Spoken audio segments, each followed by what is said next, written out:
Hi అండి. పెళ్ళి అయ్యాక కూడా వేరొక అమ్మాయిని ప్రేమించిన ఓ అబ్బాయి కథ ఈరోజు మనం తెలుసుకుందాం. అది కూడా ఇలాంటి ప్రేమ కాదండోయ్, ఫేస్బుక్ ప్రేమ. దీన్ని ప్రేమ అనడం కూడా తప్పేనేమో. సరే, కథలోకి వెళ్దాం. అతని పేరు రవి.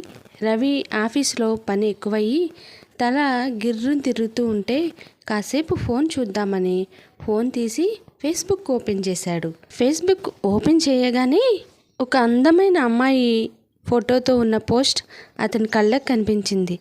ఎవరా ఈ అమ్మాయి, బాగా తెలిసిన అమ్మాయిలా ఉందే అని తన పోస్ట్కి ఒక లైక్ కొట్టాడు. ఇహ అంతే, తన లైఫే మారిపోతుందని తెలియలేదు రవికి. అలా రోజు ఫేస్బుక్లో ఆ అమ్మాయి పెట్టిన పోస్టులన్నిటికీ లైకులు కొట్టడం మొదలుపెట్టాడు. ఒకరోజు అదేవిధంగా ఫోన్లో ఫేస్బుక్ ఓపెన్ చేసి స్క్రోల్ చేసుకుంటూ వెళ్తుంటే ఇన్బాక్స్లో ఒక మెసేజ్ వచ్చింది రవికి. ఆ మెసేజ్ ఏంటంటే, సార్ మీరెవరు, నా ప్రతి పోస్ట్కి లైక్ కొడుతున్నారు, నేనెవరో మీకు తెలుసా, మీరెవరో నాకు తెలీదు అని మెసేజ్ వచ్చింది రవికి. ఆ మెసేజ్ చూసి రవికి ఏదో కలవరం. ఎందుకంటే మెసేజ్ పంపింది ఓ అందమైన అమ్మాయి కదా. ఇంతలో ఆలోచిస్తూ ఉంటే ఇదివరకు ఆఫీస్లో పనిచేసిన తెలిసిన అమ్మాయిలాగా అనిపించి లైకులు కొట్టేశా. ఆ అమ్మాయి ఇప్పుడు మెసేజ్ పంపింది, ఏం చేయాలి, ఏం మెసేజ్ పెట్టాలి అని ఆలోచిస్తూ ఉంటే ఈ అమ్మాయి నాకు తెలిసిన అమ్మాయి కాదనుకుంటా. అనవసరంగా తన పోస్ట్కి లైకులు కొట్టేశా. ఇప్పుడు అర్థమైంది బాగా ఆలోచిస్తే, ఆ అమ్మాయి ఈ అమ్మాయి కాదని. సర్లే, ఈ విషయమే అమ్మాయికి కామెంట్స్లో చెప్పేద్దాం అని తను పొరపాటు పడిన విషయం ఆమెకి కామెంట్లో చెప్పాడు.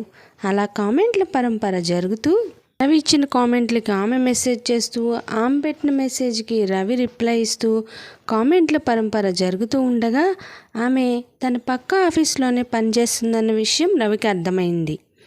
ఆ అమ్మాయి కూడా చాట్ చేయడం మొదలుపెట్టింది. సమయం కుదిరిందా, ఇద్దరు ఆఫీస్లో టైం దొరికినప్పుడల్లా చాట్ల పరంపర మొదలు. ఇలా చాట్స్ చేసుకుంటూ కొన్నాళ్లకు ఒకరి ఇష్టాలు ఒకరు తెలుసుకునేదాకా వెళ్ళారు. అప్పుడు అర్థమైంది వాళ్ళకి వెనుకమాల ఇద్దరికి భర్త, పిల్లలు, ఫ్యామిలీ ఉందని. అప్పుడు గుర్తొచ్చింది. అయినా సరే ఒకరినొకళ్ళు ఉండలేక ప్రతిరోజు ఆఫీస్కి రాగానే టైం కుదిరినప్పుడల్లా ఆమె మెసేజ్ల కోసం, ఫోన్ కాల్స్ కోసం ఎదురు చూస్తూ ఉండేవాడు రవి. అటువైపు ఆమె పరిస్థితి కూడా ఇంతే. ఒకానొక సమయంలో ఇద్దరు ఒకరిని విడిచి ఒకళ్ళు చూసుకోకుండా, మాట్లాడుకోకుండా ఉండలేకపోయారు. ఇహ లాభం లేదని ఇద్దరు చట్టా పట్టాలేసుకుని ఆఫీస్ అయిపోయాక ఊరంతా తిరగడం మొదలుపెట్టేశారు. ఇంట్లో వాళ్ళని కూడా నిర్లక్ష్యం చేసేశారు, భర్త పిల్లలతో సహా. ఇలా జరుగుతున్న కొన్ని రోజులకి ఒక ఆదివారం పూట ఆఫీస్కి సెలవు కనుక రవి ఇంట్లో ఉండగా రవి భార్య తనతో చాలా ప్రేమగా ఉండటం గమనించి రవికి తన మీద తనకే అసహ్యం అనిపించింది. నేనేంటి ఇలా చేస్తున్నాను, ఇంట్లో ఇంత మంచి భార్య, అందమైన భార్య, అనుకువగా ఉన్న భార్య ఉండగా నాకేంటి ఇలాంటి పాడుబుద్ధి, ఇలాంటి భార్యని వదిలా వేరొక అమ్మాయితో చట్టా పట్టాలేసుకుని తిరుగుతున్నాను అని రవికి గిల్టీ ఫీలింగ్ వచ్చింది.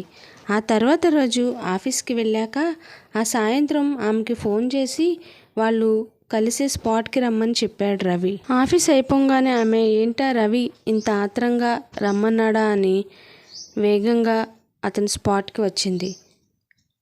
ఇహ ఇప్పటి వరకు ఇంట్లో వాళ్ళని బాధ పెట్టడం నాకేమాత్రం ఇష్టం లేదు, ఎవరికి వాళ్ళం ఇహ బతుకుదాం అనేసరికి ఆమె కూడా కాస్త ఆలోచించి, నేను పిల్లల్ని భర్తని నిర్లక్ష్యం చేస్తున్నాను, మనం చేసేది తప్పనిపిస్తుంది, ఇప్పటి నుంచి ఎవరి జీవితాలు వాళ్ళు బ్రతుకుదాం అనుకుని ఇద్దరు ఎవరిళ్ళకి వాళ్ళు వెళ్ళిపోయారు. ఆ తర్వాత రోజు నుంచి ఎవరి జీవితాలు వాళ్ళు హాయిగా గడుపుతూ ఇప్పటికీ చాలా సంతోషంగా ఉన్నారు. కానీ ఈ రోజుకి రవికి అర్థమవని విషయం ఏంటంటే, చాలామంది పెళ్ళిళ్ళు అయ్యాక ఇలా ప్రేమ వ్యవహారాలు మొదలుపెట్టి వాళ్ళ సంసారాలను ఎలా చెడగొట్టుకుంటున్నారో చూస్తే తను చేసింది కాస్తలో కాస్తైనా మంచి పని అనిపిస్తుంది. ఎందుకంటే తప్పు చేయడం కాదు, ఆ తప్పుని తప్పు అని తెలుసుకుని అసలైన మనిషిలాగా మారటమే ముఖ్యం.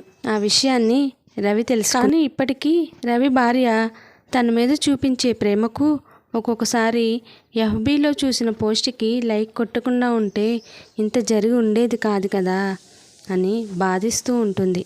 ఇది ఈరోజు రవి జీవితం. రవిలాగానే ఎంతమంది రవిలో ఫేస్బుక్లు, వాట్సాప్లు, ఇన్స్టాగ్రామ్లు వీటన్నింటిలో తన జీవితాలను పెట్టి వాళ్ళ జీవితాలను నాశనం చేసుకోవడమే కాక కుటుంబాలను నాశనం చేసేస్తున్నారు. మీకు కూడా మన కథలో లాంటి రవిలు ఎవరైనా తెలుసుంటే వాళ్ళకి ఈ వీడియోని షేర్ చేయండి. ఇప్పటికైనా మారి వాళ్ళ కుటుంబాలతో సంతోషంగా ఉండటానికి మన వంతు సాయం చేద్దాం.